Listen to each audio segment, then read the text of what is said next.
but the problem is here.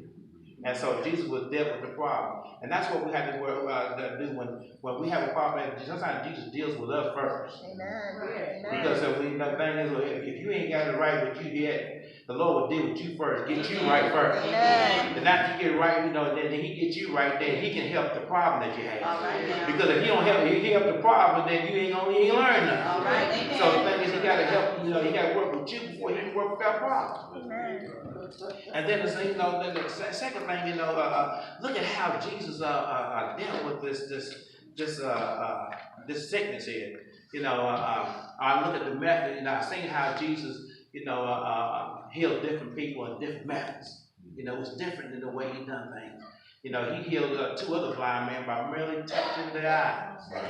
And then the soldier, his son was sick. He did it by just speaking. He said, "Did you believe?" And it was healed from a distance. Right. Then the woman who had the issue of blood, she touched the hem of his garment and was healed. And the thing is, he told him, he said, "What I want you to do is go." He made some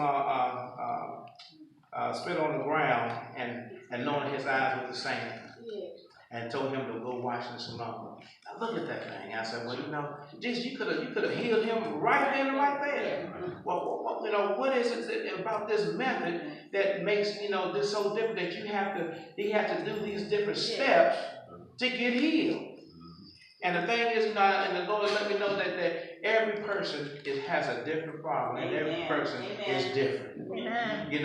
What worked for you may not work for me. Amen. And what worked for her may not work for you. Amen. And the thing is, he used different methods and everything that, he told them specific instructions to do a specific thing. He said, go to Shalom and go wash. And he said, and then he didn't say, on the way, sprinkle some water. He didn't say on the way, start peeling some off. He didn't say on the way, go get somebody to help it. But he said, go to Shalom and wash. Yeah. And when we look at that, we have to do the exact same thing with the Lord. When we in crisis, we have to do exactly what the Lord tells us to do, specifically,